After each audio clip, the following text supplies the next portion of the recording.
down through generations, these cherished family recipes carry the flavor of tradition, now reimagined with a modern twist. From classic comfort to contemporary creativity, it's heritage with a fresh new flavor here at Pope's Plates. Hi, welcome back to Pope's Plates. If you're new here, thank you for visiting us. And to our repeat viewers, thank you so much for coming back. Today we're going to be making polenta 2 ways. Most of it will be done at the stove, but the first thing I need to do, because one of our recipes has spinach and mushrooms in it, I have these fantastic dried shiitake mushrooms. So I'm going to put some of them in warm water to rehydrate them.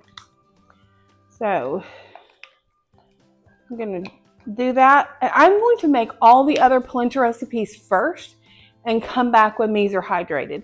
You also possibly could do them probably the night before and put them in the refrigerator and they'll rehydrate.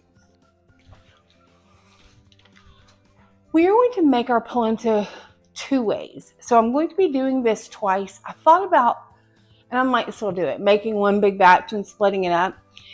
The first thing that we need to do is, this stove does not like me, got it. Bring 3 cups of water to a rolling boil. So that's my 3rd cup. I add a pinch of salt. And I'm going to add 1 teaspoon of butter. Actually, I'm going to add a little bit more in this one because the first thing I'm making is polenta cakes, and it'll make more sense when I make it. So I'm going to wait for this to come to a boil, and we will come back and I'll show you the things that go into our polenta cakes.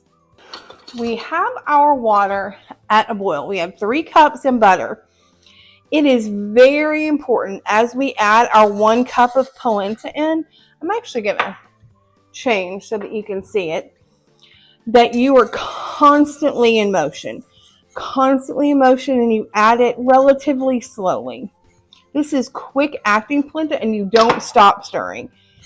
I mean, I keep going because for some reason this lumps up really easily. So I'm going to just keep stirring this. It says it takes about 5 minutes. I'm going to stir it for about 30 more seconds and put the top on it. And then we will add the ingredients once it's kind of puffed up. It's kind of like couscous. Our polenta is ready. So these are going to be polenta cakes. I'm going to add a little bit of salt, a pinch of pepper. I'm going to stir that in with the whisk. And then I'm going to add about a 1/4 cup, maybe a little bit more than that, of grated cheddar cheese. I'm going to mix that in. Get this out of our way. Now, I'm going to put this polenta into a, I'm guessing 9x9, I'm not sure the shape, dish. And I'm going to let it set up. That's hard to explain, so I think I'll just show you when it's finished, what it looks like when it's set up. But I'm just going to spoon this in and flatten it out, and then I will kind of show you the finished product. Because after it sets up, we're actually going to fry it like pancake maybe. I don't know. It's too hard to explain. I'm not good at that. So I'm just going to show you in a few minutes. So our first polenta is setting up in the pan. We're just doing the same process with the second polenta. I've got 3 cups of water that I brought to a boil, or I'm bringing to a boil. Pinch of salt, about a teaspoon, maybe a little bit more of butter. Once this comes to a boil, I'm going to mix in my polenta And then I'll bring you back and show you how I add the mushrooms that I'm going to drain and some spinach and some cheese. And this is a fantastic side dish for your meals. We are back, if my dog can move. Again, we're going to mix this polenta in. It is to a boil, and we are not going to stop moving it while we put it in. You know, this brings up a memory every time I make any kind of grits or polenta. About 7 years ago, my family and I, whole family, went to South Africa for Christmas vacation. It was so much fun. And we stayed in this amazing Airbnb that had a tin roof or some sort of metal roof. And we were making Christmas breakfast or brunch. And my brother is a fanatic for garlic cheese grits. So we used something like polenta to make the grits. And there was a hailstorm. I think Mom still has a video of it. If she does, I'm going to put it in here.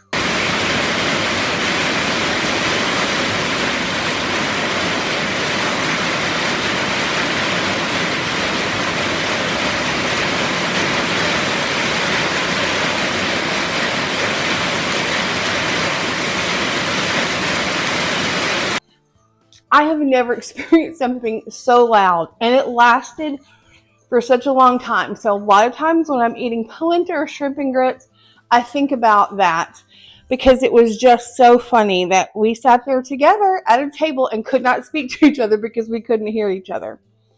All right, I'm going to let this come up and solidify a little bit. I have drained our mushrooms, so we're going to add those in when this is ready.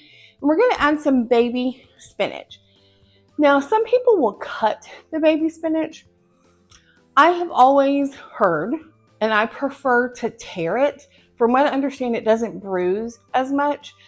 And some of these don't even really need tearing because they're so small. So I will come back when I'm ready to put it all together. Our polenta is in great shape. I'm going to add some cheese. Some Parmesan cheese, about a third, maybe a quarter of a cup. I'm going to mix that in. Oh my goodness, it smells so good already. I'm going to liberally salt and pepper it. Liberal for me. I don't put a whole lot in. Mix that up. Now, I'm going to add our drained mushrooms. I cut them up a little smaller, but I also really like to see them in the polenta. Oh, it looks so good. I can't wait for you to see this. And the last thing I'm going to add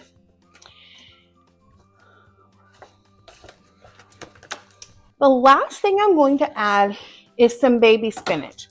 Now, I'm just going to tear this and drop it in. It is going to wilt pretty quickly. I'm probably going to do, 2 handfuls.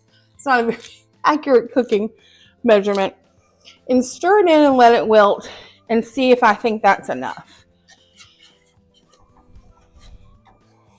Oh, I can already tell it is not. Spinach just disappears the way it wilts. It's kind of interesting.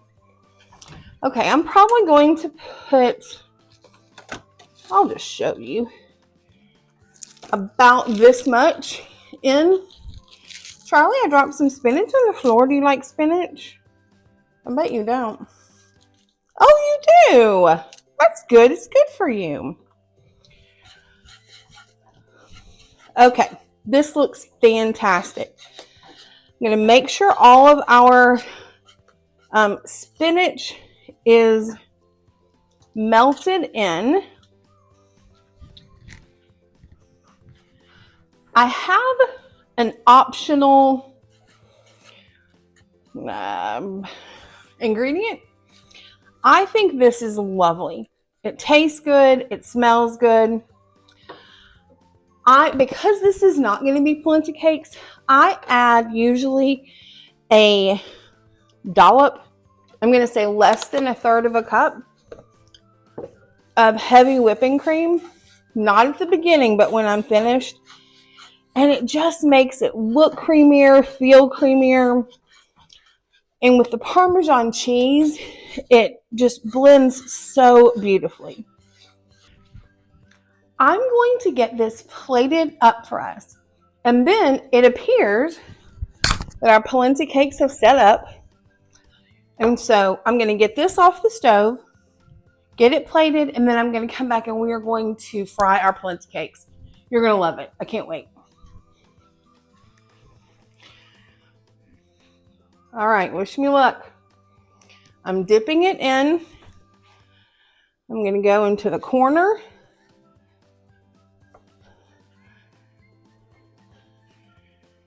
And I'm going to cut these out. And then I'm going to take my spatula. We have our beautiful round polenta cakes. And I'm going to put one down. You can hear that sizzling. Put another one in. I think we can put 4 in here. Yes, we can. Excellent. Now, the thing I love about this is you can really flavor these differently. I already have salt and pepper on them. You're going to think I'm crazy. Trust me, I'm not. Well, I might be, but not about this. I put a little bit of cumin on mine. I love the sort of chili flavor, so I'm going to do that on 2 of them. They're already cooked, so it's not going to take long for them to brown. It's going to take longer than that. I turned it too early. I have this leftover polenta. You can scrape it back together like this, sort of pat it down and make, another polenta cake. Charlie, look, I dropped some polenta.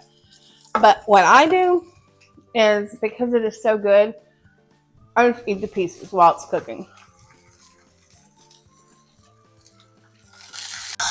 We're having some problem with our sound, so I am sure what I am telling you is how much I love these polenta cakes, that I hope you love them too. And if you do, give us a comment in the description box below. We're going to be cooking some really fun recipes coming up, but until we do, let's keep cooking.